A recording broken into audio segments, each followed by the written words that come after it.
아니라 우리를 변화시키고 성숙케 하시는 그 주님의 성령께서 찾아오시고 말씀해 주시는 은혜가 우리 모두에게 있기를 주님의 이름으로 축원합니다. 아멘. 여러분, 뒷맛이 좀 쓸쓸한 이야기일 수 있는데 이 교회에 카페트 같은 거 바꿀 때요, 그 안에 싸움이 많이 일어나는 거 아세요? 네. 빨간 카펫은 주의 보혈파고 이 푸른 계열 하면 무슨 파? 푸른 초장파 해가지고 이 주의 보혈과 푸른 초장이 싸운다는 거예요. 그 성경 보시면 옛날 성경에는 그 옆이 이렇게 다른 색으로 되어 있는 거 아세요? 네, 붉은 계통으로 주의 보혈을 상징하는 색깔도 있고요, 푸른 계열로 되어 있는 것들도 있어요. 그러니까 뭐가 꼭 옳고 그름의 문제가 아니지만요, 뭔가를 가지고 우리의 생각들과 기준들이 그것을 분명하게 주장하고 제시하게 될 때가 있다는 거죠. 우리 교회는 무슨 파예요? 뭐 주의 보혈파죠. 네, 우리가 선택한 건 아닌데 어딜 가나 주의 보혈이 이렇게 우리를 덮고 있음을 고백하는 아주 아름다운 색깔이 좀 있습니다. 여러분, 확증 편향이란 말 혹시 들어보셨는지 모르겠어요. 좀 어려운 말일 수도 있는데요, 확증 편향, 영어로는 confirmation bias라고 하는 이 원래 가지고 있는 자기 생각 또 신념, 이것들을 더 확인하려고 하는 경향을 확증 편향이라고 그래요. 예를 들어서 이런 거죠. 사람은 보고 싶은 것만 본다, 이런 거예요. 내가 원하는 바대로 정보를 수용하고 정보를 판단하는 거예요. 관심 있게 보고 자기가 옳다고 여기는 것들에 대한 인포메이션들이 계속 들어오는 거죠. 제가 전에 한번 얘기했죠. 제 아내가 임신했더니 누구만 보였다고요? 임산부만 보였고, 제가 이 주일에 오기 전에 카펫 우리 차세대 교육관 새로 깔았잖아요. 한 며칠 카펫 작업했더니 지난주 신방했던 우리 최영원 성도님 그 가게에 갔더니 뭐만 보였냐면 카펫 새로 한 것만 얼마 한지 안 됐구나, 이것만 보이더라고요. 그래서 사람이 보고 싶은 것, 원하는 것, 자기가 관심 갖고 있는 것들, 옳다고 여기는 것들만 본다, 이게 바로 확증 편향의 어떤 부분인데요. 여러분, 모든 것들을 좀 사실 간소하고 쉽게 하려고 하지만 제가 교회 교육관 공사하면서 가만 보면요, 이제 우리 그 청년들도 알고 우리 집사님들도 아시는 분들이 있어요. 색깔이나 이런 모든 거에 제 개인적인 취향이 반영되어 있다는 것을 여러분 아실 겁니다. 모든 일에 완벽한 균형을 맞출 수는 없지만요, 여러분, 지금까지 내가 알고 있던 바, 믿고 있던 바, 그리고 옳게 여기던 기준들이 전부가 되어버리면 그때부터 내 생각을 다시 한번 확인하려는, 반복해서 확인하려고 하는 경향을 갖게 돼요. 자, 그러다 보니까 익숙한 것, 내게 편안한 것, 그리고 하던 것 위주로 내 생각을 지지해주는 쪽으로만 정보를 받아들이고 소화하도록 우리가 조금씩 그렇게 변화되고 있을 수 있다는 거예요. 그러다 보면 우리가 가지고 있는 한계라는 것을 우리는 사실 경험하고 극복하며 나아가야 되는데 그 한계 안에 더 갇히게 되기도 하더라고요. 우리 믿음, 신앙생활도 마찬가지예요. 내가 알고 믿었던 하나님, 내가 지금까지 익숙했던 그 하나님, 나의 생각과 사고 안에 이해되던 하나님의 범주를 넘어가는, 그 생각 밖을 넘어가는 하나님과의 만남이 있어야 되는데 그게 참 쉽지가 않습니다. 우리 욥의 인생을 보면요, 42장에 가서 겨우 이제 귀로만 듣던 하나님, 눈으로 배웁니다라고 고백할 수 있었던 그 과정을 거쳐가기 위해서 그는 얼마나 많은 눈물과 고통을 통과해야 했습니까? 자기의 시야와 한계를 넘기 위해서 얼마나 힘든 시간들을 보내야 했나 싶습니다. 그런데 이 과정을 통과해서 그는 새롭게 하나님을 만나 뵈었습니다. 변화하고 성숙해 간다, 그냥 우리가 단어로 들으면 아무것도 아니지만요, 사실 이 7월에 말씀 나누면서 이 말씀이 우리를 진정으로 변화시키고 성숙해 하려면요, 우리 좀 더 아파야 돼요. 아프고 내 생각과 기준들의 틀들이 넘어가는 과정들이 없고 우리 마음에 찔림과 아픔이 없으면 내 생각과 내 신념에 대한 그저 추가된 확신, 추가된 믿음, 추가된 신념으로밖에 우리는 말씀 듣거나 그냥 이 시간을 보낼 수밖에 없다라는 거예요. 오늘 본문 보면요, 확증 편향되었던 사람들의 대표적인 예가 나와요. 누구냐면요, 바로 데살로니가의 사람들이에요. 그러니까 자기 신념과 자기 기준이 너무 명확하다 보니까 바울을 그 일행이 데살로니가에 왔을 때 그들을 쫓아내는 것에서 끝나지 않고요, 바울이 데살로니가를 나와서 베레아라는 지역으로 이렇게 80km, 약 50마일 정도 이렇게 떨어진 남서쪽 방향으로 이렇게 데살로니가에서 밑으로 내려왔거든요. 근데 그들을 쫓아와서 그 베레아라는 지역에서 사람들에게 소동을 일으켜 바울이 베레아에서도 쫓아 나오게 하는 일을 누가 하냐면 데살로니가 사람들이 했다는 거예요. 13절의 말씀이 바로 그 내용인데요. 같이 한번 보시겠습니까? 함께 하시죠. 시작. 데살로니가에 있는 유대인들은 바울이 하나님의 말씀을 베레아에서도 전하는 줄을 알고 거기도 가서 무리를 움직여 소동하게 하거늘. 데살로니가에 있었던 유대인들은요, 자기 편견, 자기 기준, 자기 확신들이 있었어요. 자기 고집과 생각이 있었어요. 그러니까 오죽하면 자기 지역에서 쫓아내고 끝이 아니라 그 먼 거리를 쫓아왔어요. 여러분 지금도 50마일 하면 가까운 거리는 아니잖아요. 그 당시에 이 교통이 발달하지 않은 시기에는 굉장한 거리였거든요. 바울 일행을 어쩌면 그렇게 쫓아다니고 괴롭힙니까? 어떻게 그럴 수 있겠어요? 여러분 왜 그러냐면요, 이 사람들은 자기 기준이 있었는데 자기 기준으로 이 기준에 맞지 않는 사람들을 만나니까 내가 맞다라는 것을 강조하고 확인하고 확신하기 위하여 그 소동을 일으키고 이 사람들을 쫓아내는 일을 했다라는 거예요. 여러분 우리에게는 자기 기준이 있는 어떤 생각과 틀들이 있을 수 있어요. 중심이 있을 수 있습니다. 그러나 우리 사랑하는 성도님들, 누군가 쫓아다니면서 비방하지 않기를 주님의 이름으로 축원합니다. 특별히 여러분 누가 뒤를 이렇게 쫓아가면서 비방하지 않더라도요, 우리의 말, 언어가 누군가를 뒤로 쫓아다니면서 비방할 수 있음을 기억하셔야 돼요. 여기 있지 않더라도요, 한국에 있는 누군가를 내가 비방한다, 그건 한국까지 쫓아가서 여러분 그 뒤 사람의 어떠함을 비방하는 것과 마찬가지라는 거예요. 사랑하는 우리 성도님들, 안 그러시니까 말씀드릴 수 있어요. 네, 그렇죠? 네, 그렇죠? 네. 우리 사랑하는 성도님들, 말로 비방하지 않고 말로 범죄하지 않는 은혜가 우리 안에 있기를 소원합니다. 아멘. 여러분 예수님께서 책망했던 사람들이 있어요. 그 사람들 누구냐면 그 마음에 있었던 그 완고함을 돌이키라고 수없이 권면했던 사람들이 있어요. 자기 기준이 아주 확고했던 사람들이에요. 그 사람들 누구냐면 바리새인들이었습니다. 바리새인들이라는 말은요, 페르심이라고 이제 히브리어로 표현되어 있는데, 이 어원 자체는 분리하다, 나누다, 고립시키다라는 어원에서 나온 말을 이제 이 분리주의자들, 나누는 사람들이라는 표현으로 변화된 단어입니다. 그들이 왜 바리새파 사람들이 되었냐면요, 그들은 멸망한 이스라엘의 그 바벨론에 의해서 멸망한 이스라엘의 그리고 그들이 쫓겨나서 또 포로로 잡혔던 삶, 그리고 돌아와서 힘들게 다시 국가를 회복하는 모든 과정들을 보았어요. 그리고 우리 그렇게 하면 안 되겠다. 문제가 뭐였을까? 원인이 뭐였을까를 찾아봤는데 그게 뭐였냐면 하나님께 불순종했기 때문이었다라는 것에서 그 이유를 찾았습니다. 그래서 뭘 하기 시작했냐면요, 잘 찾은 건 하나님 말씀 지키지 않아서이다라는 걸 잘 접근했는데, 문제는 뭐냐면 거기서부터 문제가 철저한 분리주의만을 실행했다는 거예요. 분리주의. 그러니까 남들과 다른, 나누어진, 고립된 그들만의 신앙과 확신을 세워갔다는 거예요. 예수님이 그들에게 책망하셨던 게 뭐였냐면요, 그들이 철저하게 조상들 때부터 세워진 기준들 있죠, 전통이라는 것을 지켜나가기 위해서 이 성경에 기록되어 있는 하나님 말씀의 본래 의도와 본래 뜻들은 무시해버렸고 버렸다라는 것에서 예수님이 그들을 책망하셨다는 거예요. 말씀을 지켰다고 책망한 게 아니라요, 그들의 조상의 전통에 매여 있어서 하나님께서 우리에게 본래 말씀을 통해 주고자 하셨던 그 본래 정신은 잃어버렸다는 거예요. 우리 마가복음 7장 8절 보시면 예수님께서 그들에게 이렇게 책망하세요.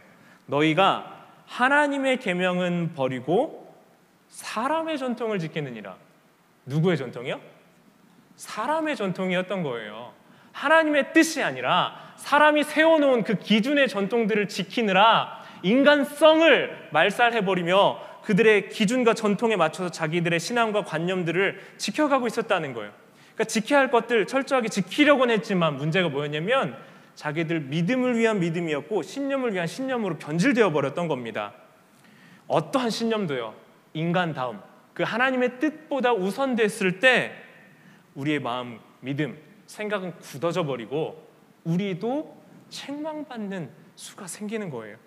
그러니까 우리를 거룩한 변화로, 존재로 변화시키시는, 우리를 인도해 가시는 그 하나님께서 주시는 은혜는 뭐냐면요, 날마다 하나님을 대면하고 그분을 닮은 형상으로 바뀌어가는 것. 여기서 중요한 건 뭐예요? 날마다 하나님을 대면하고 하나님의 뜻을 새로이 공급받는, 우리의 삶을 변화시키고 그 말씀을 받아내며 그 받은 말씀을 살아내는 살아있는 생명력 있는 신앙이 우리에게 필요하다라는 겁니다. 우리 사도행전 본문을 한번 더 보겠는데요, 17장 11절 말씀 같이 한번 보시죠. 개역개정 성경과 오늘 함께 읽은, 또 그리고 좀 더 쉽게 접근할 수 있는 세번역 성경 두 버전으로 같이 한번 말씀 보도록 하겠습니다. 함께 하시죠. 시작. 베레아에 있는 사람들은 데살로니가에 있는 사람들보다 더 너그러워서 간절한 마음으로 말씀을 받고 이것이 그러한가 하여 날마다 성경을 상고함으로. 세번역 버전입니다. 베레아의 유대 사람들은 데살로니가의 유대 사람들보다 더 고상한 사람들이어서 아주 기꺼이 말씀을 받아들이고 그것이 사실인지 알아보려고 날마다 성경을 상고하였다. 더 어떤 사람들이었어요? 고상한 사람들, 너그러운 사람들이라고 표현되어 있습니다. 개역 한글 버전에는요, 신사적이라고 표현되어 있거든요. 헬라어로 유게네스라고 하는 이 기품이 있다. 그리고 좀 더 그 의미를 파악해 보면 좋은 집안에, 어떤 족보 있는 집안을 가졌다, 고상하다라는 뜻이 이 단어 안에 담겨 있는 말이에요. 바울은 전도행 다니면서 여기저기 이 지역 저 지역 다 다녔는데, 바울은 한 사람이었는데 그 바울이 전하는 말씀을 받아들이는 사람들의 태도는 같은 말씀을 다른 태도로 받아들였어요. 그런데 유독 이 베레아에 있었던 사람들은 너그럽고 고상한 마음으로 이 말씀을 받는 태도가 남달랐다는 거예요. 그걸 강조하고 있는 표현으로 오늘 우리가 읽은 본문에 나와 있는 겁니다. 그들이 고상하고 그의 태도가 너그럽다라고 두 가지 이유로 설명하는데요, 첫 번째 이유는 뭐였어요? 기꺼이 말씀을 받았다. 이 말은 간절한 마음으로, 즉 말씀 받을 준비가 되어 있었다는 거예요. 그리고 하나님의 말씀을 열의를 갖고 열린 마음으로 받아들일 준비가 되어 있었다는 겁니다. 두 번째는 뭐였어요? 그 말씀이 사실인지 알아보려고 날마다 성경을 상고했다. 정말 그러한가 알아봤다, 질문했다, 상고했다, 확인해 보았다라고 표현하고 있습니다. 그들이 아주 젠틀할 수도 있었겠지만 태도가 부드러워서 고상하다고 표현했던 게 아니라요, 말씀을 받아들이고 성경의 말씀을 대하는 태도를 보고 그들이 고상하고 너그러웠다라고 표현하고 있는 거예요.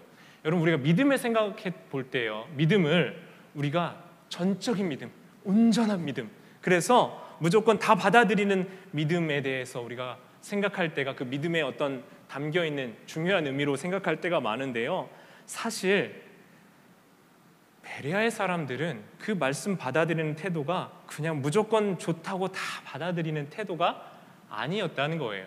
어떤 태도로 말씀 받았냐면요, 실험해보고 증명해봤어요. 영어 성경으로는 They received the word with the all eagerness, examining the scriptures daily to see if these things were so 라고 표현되어 있어요. 그러니까 단어 보시겠어요? eagerness, 그 다음에 examining.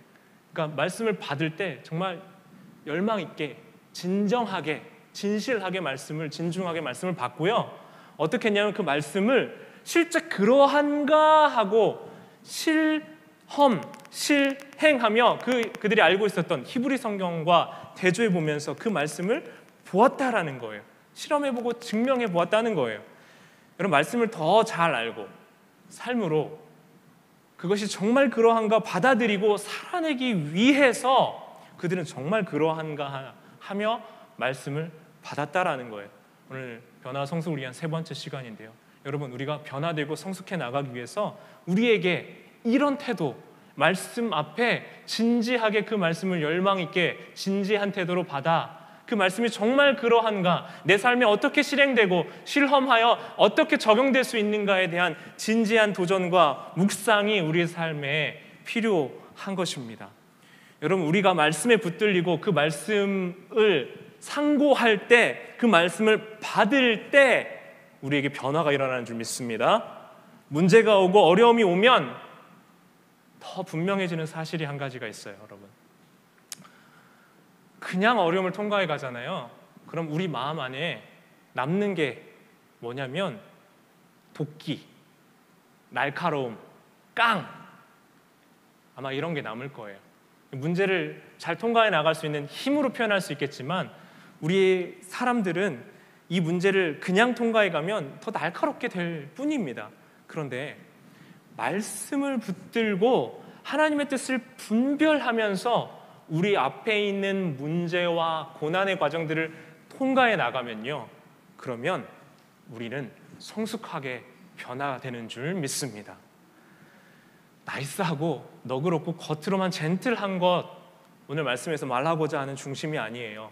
눈에 보이는 태도를 말하라는 게 아니에요. 그 말씀이 우리에게 임하며 그 말씀이 우리의 삶을 통과해 갈 때 우리에게 다가오는 문제를 해석해 나갈 수 있는 힘과 하나님의 뜻을 분별할 수 있는 능력, 그것은 우리가 열망 있게 하나님의 말씀이 정말 그러한가 상고할 때 우리에게 임하게 될 줄 믿습니다. 여러분, 그래서 문제 가운데, 어려움 가운데 있다면 여러분, 우리 삶에 말씀이 정말 그러한가 적용하고 실험해보며, 주님 말씀이 정말 그러하십니까? 주님 나에게 이렇게 말씀하셨는데 이 주신 말씀 통하여 주님 내 삶을 어떻게 인도해 가시길 원하시는가 묻고 질문하고 계속 주님 앞에 나오는 과정이 필요하게 될 줄 믿습니다. 여러분, 이게 어제 됐다고 해서 오늘 또 그냥 되는 게 아니에요. 지난달에는 됐고 이번 달에는 안 되고 이런 문제가 아니에요. 그래서 매일, 매달, 매년, 매 순간 주님 앞에 나와 주님 어떻게 내게 말씀하시고 내 삶에 찾아오시는지 확인하고 경험하고, 그래서 내 삶으로 증거하고 증명해 가는 과정이 우리에게 필요합니다. 그게 바로 오늘 말씀 주제로 삼은 질문하는 신앙, 상고하는 신앙이에요. 주님 앞에 묻는 거예요. 주님 앞에 나오는 거예요. 그래서 주님께 여쭙습니다. 주님 정말 그러합니까? 내 삶에 주님 주신 말씀 이것입니까? 그 주님과의 만남 앞으로 나아올 수 있는 우리 사랑하는 성도님들 되셨으면 좋겠습니다. 다른 문제 해결 자꾸 찾으려고 하지 마시고요, 이 전에 나와 주님 앞에 무릎 꿇고 눈물로 주님 어떻게 해야 되죠? 하고 먼저 묻고 그 다음 해결책을 구하는, 그 질문하고 상고하며 주님 앞에 나오는 믿음이 우리를 성숙으로 변화로 인도해 갈 줄 믿습니다. 그런데 여러분, 오래 교회 다녀도요, 그냥 교회 다니면요, 그리스도인으로 어떻게 살아야 되는지에 대한 답을 우리가 못 찾을 수가, 못 가지고 그냥 교회 다닐 수도 있어요. 앞선 신앙의 선배들의 모습도 있잖아요. 그리고 내가 지금까지 알고 들어왔던 메시지 말씀들이 있잖아요. 그러니까 그거 듣고 그것이 맞고 옳으니까 난 그것대로 따라가면 돼 하고 신앙생활 할 수도 있기 때문에 그래요. 그러니까 우리에게 변화 없이요, 성숙 없이 그냥 반복되는 교회 출석이 가능하다라는 거예요. 이전에 나오는 그 자체로 여러분에게 복이 있습니다. 주님을 찾는 그 예배 드림 자체로 하나님 기뻐 받으십니다. 그런데 여러분, 우리를 변화시키고 성숙하게 하시는 것은 거저받은 은혜에 대해서 우리가 응답하면 주님 앞에 나올 때 일어나는 사건이 되는 거예요. 그 사건의 자리, 그 만남의 사건이 있는 삶에 바로 우리 성도님들, 여러분들의 삶이 되시기를 주님의 이름으로 간절히 소원합니다. 여러분, 그래서 순공동체의 말씀 나눔하고 함께 하시는 거 너무 중요한 거 아세요? 그러니까 우리가 주님과 대화하고 교제하며 기도 자리에 나오지만 때로는 우리 순공동체 나눔하면서 그게 확인되고 확증되기도 해요. 공동체 안에서도 만나고 공동체 안에서 또 만남과 만남이 있으면서 그 안에서 나누어지는 하나님과 우리 인생의 어떤 깊은 이야기들이 나누어지고 확인될 때 내가 생각하지 못했던 하나님의 그 일과 역사하심이 우리의 만남과 대화 가운데 일어나기도 하거든요. 그러니까 우리가 기도 가운데 하나님 만나고 예배 가운데 말씀을 통해 하나님 말씀 듣고 또 성도의 교제 가운데 우리 사랑하는 지체들을 통해서 주시는 그 말씀이 나의 생각과 한계를 넘어가게 만들고 서로를 통해 변화하고 변화시키는 그 놀라운 역사로 우리를 인도해 가신다는 거예요. 특별히 사랑하는 여러분, 난 아직 믿음이 약해요. 목사님 저 교회 다닌 지 얼마 안 됐잖아요 하시는 우리 성도님들 계시잖아요. 우리 날마다 나누어 드리는 큐티 진도 따라서 날마다 그 말씀 묵상하며 매일 하나님 저에게 무슨 말씀 주시길 원하세요 하면서 따라오시길 원해요. 말씀 꾸준히 읽고 묵상하며 주님과 동행하는 매일의 걸음을 한 달, 1년 쌓아가 보세요. 여러분 우리 삶에 말씀하시는 그 은혜가 얼마나 달고 아름다운지를 경험하게 되실 겁니다. 사랑하는 여러분, 우리에게 오늘 공급하시고 채우시는 그 말씀의 은혜의 공급이 여러분에게 있기를 소원합니다. 내가 알고 경험했던 그 지식과 생각의 한계를 넘어가는 그 하나님의 말씀이 여러분에게 임하여 주길 원합니다. 에스겔 36장 26절, 주님께서 우리에게 이 말씀 통하여 새 마음, 새 영 허락해 주시길 원합니다. 함께 하십니다. 시작! 또 새 영을 너희 속에 두고 새 마음을 너희에게 주되 너희 육신에서 굳은 마음을 제거하고 부드러운 마음을 줄 것이며. 아멘.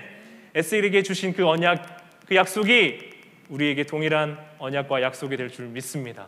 우리의 굳은 마음 제거하시고 우리에게 새 마음과 새 영을 날마다 허락해 주시는 줄 믿습니다.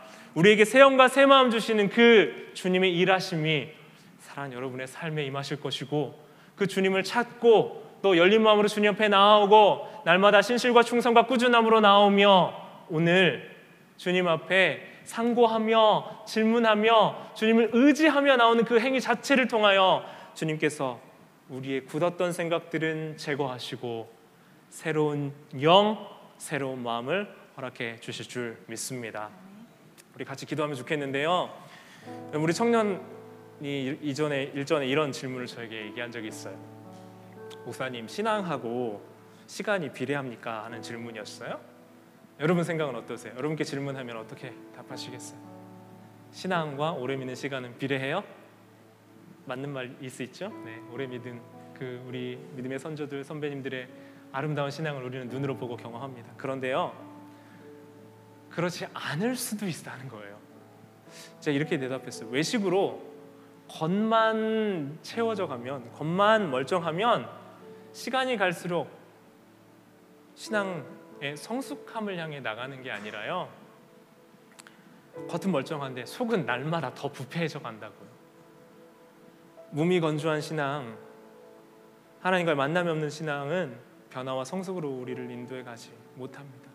특별히 내 만족 구하는 신앙은 깊어져 갈 수가 없어요. 사랑하는 여러분, 시간이 갈수록 내가 해낼 수 있다는 자부심으로 살아가다 그 힘의 근원이 말랐을 때 그때서야 후회하지 않는 인생이 되기 원합니다. 하나님에 대한 판단, 그분의 크고 넓은 뜻을 우리의 뜻과 생각으로 다 알 수 있다고, 다 헤아릴 수 있다고 착각하지 않았으면 좋겠습니다. 성장은요, 내가 다 할 수 있는 능력을 갖는 게 아니고요, 우리 인생의 한계를 명확하게 아는 것이 우리가 성장해 가는 거예요. 성숙은 비어있는 나의 실체, 나의 한계를 발견하고 인정할 줄 아는 사람이 성숙했다고 표현합니다. 그래서 우리 예수님 앞으로 나오셔야 돼요.